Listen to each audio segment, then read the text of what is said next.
What if I told you that the boss currently, breathing down your neck, agonizing over the exact font choices on your slide deck, isn't actually on some massive power trip? Right, like they're not this megalomaniac. Exactly. Mm. What if, instead of being a megalomaniac, they're just absolutely terrified? It's crazy, right? It completely flips the script on how we view workplace dynamics. I mean, when you're on the receiving end of that behavior, it feels incredibly oppressive. Oh, totally. But looking at the psychological mechanisms behind bad management, it completely changes how you handle it. And handling it is exactly what we are going to do today. So listen, if you are listening to this right now on your commute, or I don't know, maybe you're hiding in a break room. We've all been there. We really have. And if you clicked on this deep dive because you're thinking, please help me stay positive today, I just need someone to console me about my toxic boss, well, we've got you. We really do. We have spent the week pulling together an incredible stack of sources for this deep dive. We're looking at organizational psychology from Forbes and the Career Grid, feedback frameworks from UCLA. The ironclad principles of project management, too. Yes, and incredibly, the field notes of a former FBI hostage negotiator. Because honestly, that's what dealing with a toxic workplace can feel like, right? Yeah. A hostage situation. It really does. You feel like a passenger in a car being driven recklessly by someone else. So, our mission today is to hand you back the steering wheel. We want to take you from feeling like a helpless victim to an empowered master of workplace negotiations. Yeah, we're going to arm you with practical tools to manage up, to set boundaries, protect your mental health, and, know exactly when it's time to just walk away. Absolutely. But before we can use any of those tools, we have to know exactly what we're dealing with, because treating the wrong symptom is just going to exhaust you even more. Right. So looking at our sources, it seems like we first need to diagnose the specific type of dysfunction sitting in the corner office. It's like diagnosing a weird noise in your car. Oh, that's a great way to put it. Yeah, like if you treat a loose muffler like a blown engine, you're going to waste a lot of time and money. There, precisely. And based on the literature, bad bosses generally fall into 3 distinct categories, and each requires a completely different tactical approach. Okay, lay them on me. Let's start with the one that causes the most immediate, grinding daily stress, which is the micromanager. Ugh, the worst. It is the worst. But according to Forbes, micromanagement is almost always rooted in one underlying emotion. It's not malice. It's not a desire to torture you. It is fear. See, that is so counterintuitive to me, because when someone is like tracking my mouse movements or demanding to be CC'd on every single email, they look like they want absolute dominance, not like someone who is scared. Right, it looks like dominance, but internally, they are operating from a place of deep, deep anxiety. So what are they afraid of? It's usually a fear of not meeting the expectations of their own superiors, or just a generalized fear of losing control. The Forbes piece highlights that this anxiety turns them into what they call a micro-detailer. A micro-detailer? Yeah, they obsessively review every document looking for tiny mistakes because enforcing rigid, predictable methods is the only way their brain feels safe. Okay, it's like a helicopter pilot insisting on flying indoors. Wow, yeah. Right? Like they are using high-powered, intense oversight in a space that completely does not need it.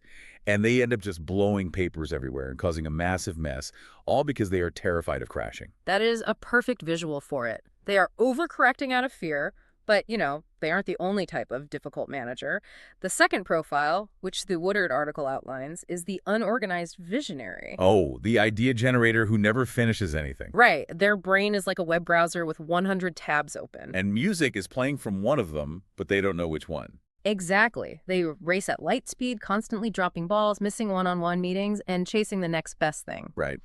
But what's crucial to understand here is the mechanism behind the behavior. Unlike the micromanager, the visionary isn't usually acting out of fear. Okay. And they certainly aren't malicious, they just entirely lack structural discipline. Okay, so if the micromanager is a helicopter pilot indoors, the visionary is, I don't know, a car with a brick on the gas pedal and no steering wheel. Huh. Yeah. It's going somewhere really fast, but you're probably going to end up in a ditch. Very likely. Which brings us to the third type, and I think this is where we drop the innocent exclamations, right? The truly toxic boss. Yes. And we need to draw a very hard line here. Sources from Hayes and the Career Grid define a toxic boss not as someone who is merely anxious or scattered, but as an environment defined by actual malice or gross negligence. Yeah, that's completely different. We are talking about workplaces ruled by cliques, A heavy blame culture where you are thrown under the bus to protect upper management. Clear favoritism. Exactly. Clear favoritism and an absolute absence of positive feedback. It's just a culture of exclusion and survival.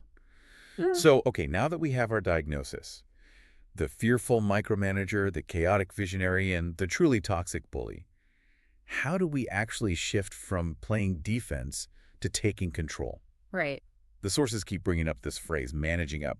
Let's apply this practically. How do I manage up my indoor helicopter pilot? So if we understand that the micromanager's behavior is rooted in a fear of being out of the loop, the Forbes strategy is to utilize preemptive strikes. Preemptive strikes like You overcommunicate, you feed them the information proactively well before their anxiety has a chance to spike and prompt them to ask for it. Wait, hold on. Let me push back on that. Sure.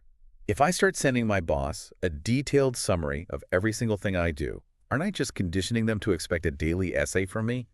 Like, doesn't that reward their bad behavior? I mean, it sounds like it does, but you're actually training them to trust you. Yeah. Let's say you schedule a brief, bulleted summary email to send at exactly 4:45 p.m. every single workday. Over a few weeks, their brain learns, I don't need to panic at 2:00 p.m. and interrupt them because I know for a fact the 4:45 p.m. update is coming. Oh, wow. You are managing their anxiety for them on a predictable schedule. Yeah. You're basically starving their fear. Okay, I see the mechanism there. I'm building a routine that soothes their nervous system so they just leave me alone. Exactly. What about the chaotic visionary, though? The boss with 100 tabs open? I can't soothe their anxiety because they aren't anxious? They're just messy. Right. For the visionary, the Woodard piece provides a great containment strategy. You essentially have to prioritize their day for them. Do their day for them. Kind of. You keep a running, visible list of all their wild ideas and break them into 3 buckets. Necessary for this week, nice to haves for this month, and might happen one day. Okay. And when they inevitably get overwhelmed by their own chaos, you step in and put a strict 15-minute block on their calendar to monotask on quick approvals. See, I have to push back on this too because it sounds incredibly frustrating. It is. I mean, I was hired to be a graphic designer or an analyst or an engineer. I wasn't hired to be my boss's executive assistant. Why is it my responsibility to organize their calendar and corral their ideas? That sounds like I'm doing their job for them. It is a totally valid frustration, and frankly, it is absolutely unfair. But if we pull back and look at the bigger picture, you are not doing this as a favor to them. Why am I doing it then? You are doing this to build a fence around your own sanity. If you don't contain their chaos during the workday, their chaos is going to ruin your Friday night. Oh, okay. Yeah. I'm not managing their schedule. I'm protecting my weekend. Exactly. You are taking control of the environment so you can actually get your own work done. But protecting your time inevitably requires delivering hard truths. Right. At some point, you have to tell the visionary that their new idea is terrible, or tell the micromanager that their timeline is impossible. How do you do that without getting fired or creating a hostile environment? Well, this is where we get into the communication frameworks, right? Yeah. Specifically, radical candor. This comes from the UCLA Administration Guide on Ken Scott's famous concept, and it's built on navigating a very specific matrix with 2 axes. Yep, the 2 axes. Care personally on one side and challenge directly on the other. And finding the balance between those 2 is the secret to workplace survival. If you only care personally about your boss's feelings, but you never challenge their bad ideas, you fall into what Scott calls ruinous empathy. Ruinous empathy. So you're just too soft. Right. The bad ideas go forward, the project fails, and you secretly build massive resentment. But if you swing too far the other way, like if you challenge them directly but totally fail to show that you care personally, you land in obnoxious aggression. Exactly. You're just being a jerk. And they are immediately going to get defensive and write you off as a problem employee. Which is why the sweet spot, radical candor, requires you to do both. And the UCLA piece breaks down a very clinical, effective way to deliver this kind of feedback called the CORN method. C-O-R-N. Yes, the CORN method. It stands for context, observation, result, and next steps. I love frameworks like this, but they can sound a bit like HR jargon. Let's test this in reality. Oh, let's do it. Make it real for me. Say my boss just talked over me in a cross-department meeting and gave away half my budget. How do I use CORN to challenge them without getting fired? Okay, let's role play it. You don't start by attacking their character. You start with context and observation. So you'd say, during the budget meeting with the marketing team, that's the context. Right. You offered up half of our Q3 funds without us discussing it first. That's the observation. Notice how objective that is. I mean, you didn't say you betrayed me. You just stated a fact that a camera could have recorded. Exactly. Then you move to the result and next steps. You say, because of that, we now have to pause the software rollout, which makes our department look unprepared. That's the result. Okay. Before the next cross-team meeting, let's agree on our non-negotiable budget lines in advance. And there's your next steps. It totally strips the emotional sting out of the conflict. It separates the person's identity from the action they took. It really does. And honestly, this ties perfectly into our source from the engineering manager about positive politics. Oh, yes.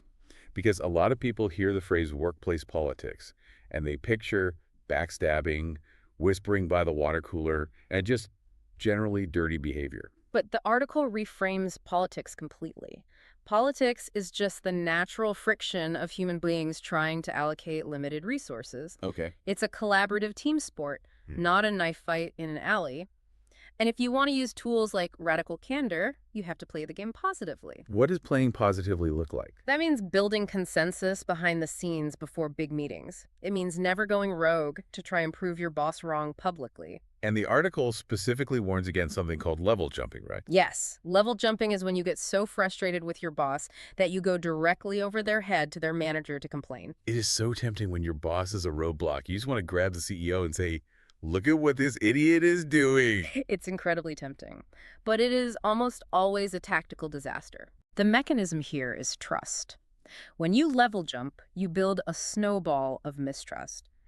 Upper management doesn't usually view you as a whistleblower. What do they view you as? They view you as someone who can't handle interpersonal conflict. It makes you look unprofessional, and it guarantees your direct boss will never trust you again.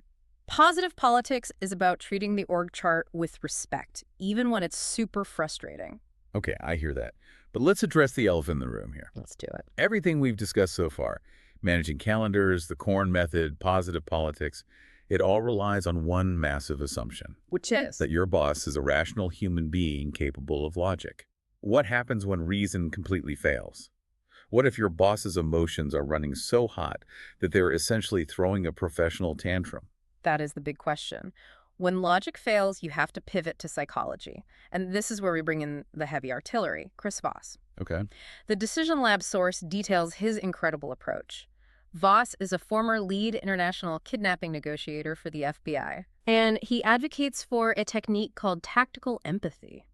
He describes it as emotional intelligence on steroids. So wait, we are literally using hostage negotiation tactics on middle management. Yes, because the human brain reacts to perceived threats the exact same way, whether it's a SWAT team outside or a missed quarterly target. That is fascinating. Tactical empathy is based on the premise that, at our core, every single person just wants to be understood and accepted. When a boss is screaming about a deadline, they are usually just terrified of looking incompetent. The article mentions a standoff in 1998, right? How did Voss actually apply this in the field? Right, so it was a tense situation in a Harlem apartment. 3 heavily armed fugitives were barricaded inside. Voss was the lead negotiator. For 6 hours, he spoke through the door. 6 hours. Yeah, but he didn't threaten them. He didn't argue logic. He used a specific technique called labeling. He simply observed their feelings out loud. Like what? What did he say? He said things like, "It looks like you don't want to come out. It seems like you are worried about going back to jail." He just verbally mirrored their fears back to them. And that worked. After 6 hours, the fugitives surrendered without a single shot fired. They later told the FBI, "We didn't want to get caught or get shot, but you calmed us down. We finally believed you actually understood us." Wait. So by just saying the emotion out loud, the brain literally powers down the panic center. Yeah. How is that physically possible? It's pure neuroscience. The Decision Lab article references a fascinating fMRI study focused on the amygdala. Which is the emotion center. Exactly, the brain's emotional threat center. Researchers showed participants negative, stress-inducing images, and their amygdalas lit up with electrical activity. Naturally. But when the participants were asked to actively recognize and label the negative emotion they were feeling out loud, the electrical activity in the amygdala actually decreased. That is wild. It acts like a pressure release valve. You name the monster in the closet, and the brain realizes it's just a coat. Perfect analogy.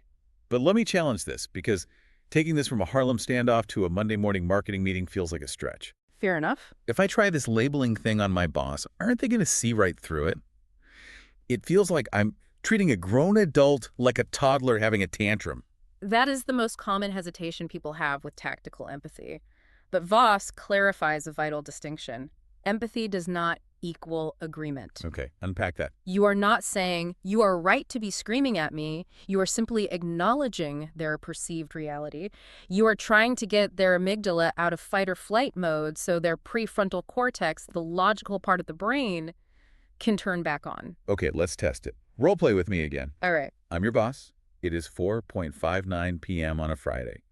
I storm over to your desk and I say, look, I don't care what your weekend plans are. This 20-page client report is garbage, Yeah. and I need you to rewrite the whole thing by Monday morning.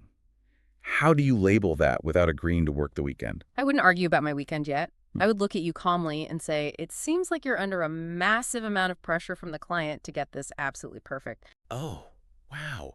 Even just pretending to be the angry boss, hearing you say that immediately deflates the anger. Because it forces you to pause. Yeah, because if I scream, yes, I am. I'm just agreeing with you. You didn't say yes to the work, but you totally validated my panic. Exactly. And once your panic is validated, your amygdala cools down. And that is when we can actually negotiate the work. Which leads right into our source from Liminalta, Yes. which focuses on navigating high-pressure software deadlines. They emphasize that negotiation is creation, not war. Once we agree on the what-like, the client needs a perfect report. We collaborate to negotiate the how. And the how is usually the deadline. Luminalta advises to never play the hero. You have to be completely honest about your capacity and always build in buffer time. Right. So, continuing our scenario, once your boss is calm, you don't say, I can't do it. You say, I can absolutely get this rewritten for the client. To do that by Monday, I'll need to drop the Q3 projections, or I'll need Sarah to take over the data analysis. Which you prefer? See? You give them options. Which brings us to the ultimate shield. Because what if the tactical empathy doesn't work?